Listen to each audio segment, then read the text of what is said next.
మాట తప్పువారు, అనురాగహితులు, నిర్దయులై ఇట్టి కార్యములు అభ్యసించువారు మరణముకు తగినవారు.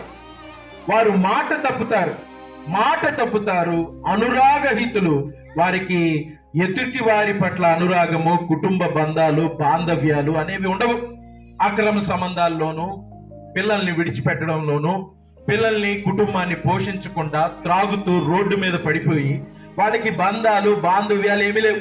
ఆ త్రాగుబోతు వ్యక్తికి కనపడేదల్లా ఒకటే, వాడి త్రాగుబోతుతనం.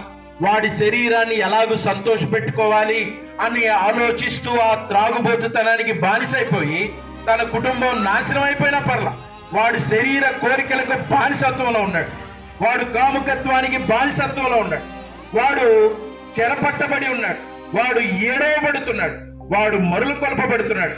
వారి ఆలోచనలు, వారి తలంపులు ఆధీనములో లేవు. అలాంటి వ్యక్తులు దేవుడు అంటున్నాడు, ఇదిగో ఇట్టి వారికి మరణము తగినది, ఇట్టి వారికి నేను మరణాన్ని ఇవ్వబోతున్నాను. మనుషులు ఇలాగ ఉన్నప్పుడు, ఆయన వాక్యమునకు వ్యతిరేకంగా మానవులు జీవిస్తున్నప్పుడు ఆయన మాట్లాడిన మాట ఏమిటి అనంటే, ఇదిగో ఇలాంటి పాపము చేయొచ్చు తిరుగుబాటు చేసినటువంటి వ్యక్తులను ఆయన కరుణించి క్షమించడానికి సిద్ధంగా ఉన్నాడు. గమనించారమ్మా? ఇలాంటి పాపము చేయొచ్చు తిరుగుబాటులో ఉన్న వ్యక్తుల్ని ఆయన క్షమించడానికి సిద్ధంగా ఉన్నాడు. అది దేవుడి యొక్క ప్రేమ.